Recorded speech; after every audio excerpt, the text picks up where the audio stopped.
Welcome back to streamPUNK. This is the first in a series of what I'm going to call From the Shelf. That means I'm going to pull a movie either physically from the shelf of my movie collection or a title from my digital library and share it with you. I'm going to try to focus more on lesser known films. You might have seen some of these, but the goal is really to show you something that you may not have been exposed to before.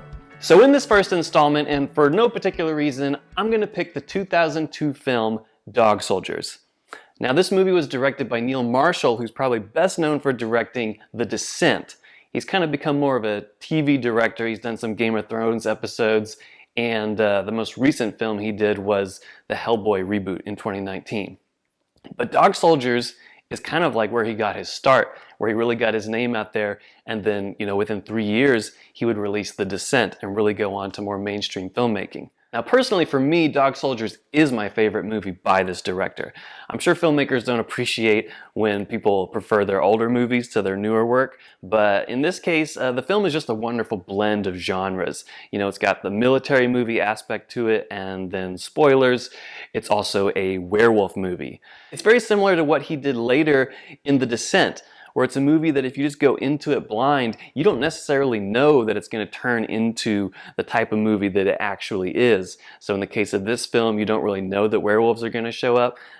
Similar to The Descent, you don't really know where that movie's headed. Another movie that kind of feels that way is From Dusk Till Dawn, which is another great movie you should check out if you haven't seen it. Again, I would go in blind. The first part of the movie is completely different from what it turns into towards the middle and the end. So the movie starts out as a military training exercise. It takes place in Scotland, and all these soldiers are kind of training to be selected to be on this elite team.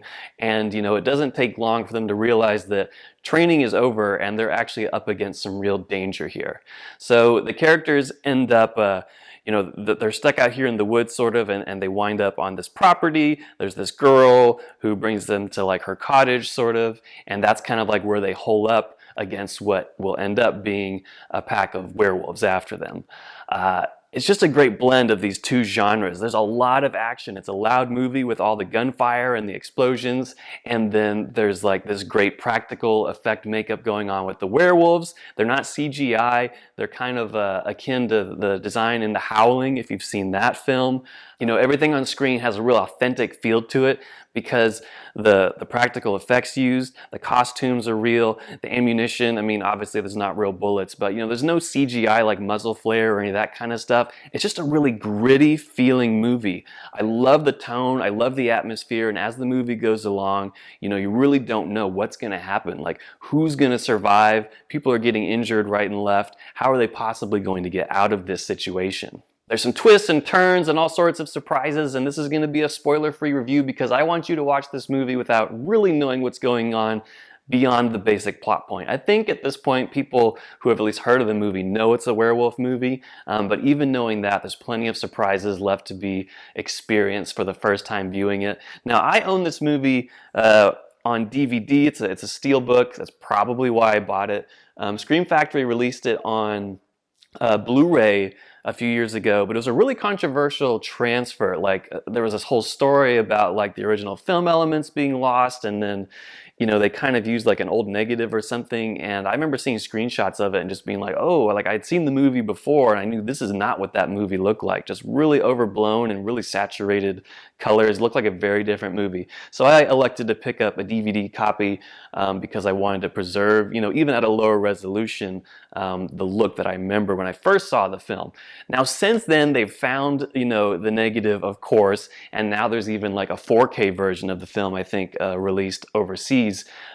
So if you want to watch it, it's also available digitally. You don't have to buy it on Blu-ray or 4K. It's on Amazon Prime right now. I watched a few minutes of it just to see if it was the old transfer or the new one. So it doesn't appear to me to be that controversial transfer, so I think you're safe watching it on Prime.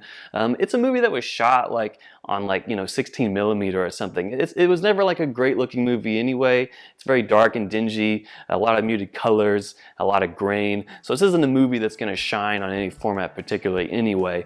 I'd give it a watch on Amazon Prime. It's a great surprise to go into blind, like I said. Get friends over, bring family over, try to have a good time watching the film. It's very intense, a lot of action, but again with that werewolf edge to it. Highly recommended, my favorite film from Neil Marshall to date, Dog Soldiers.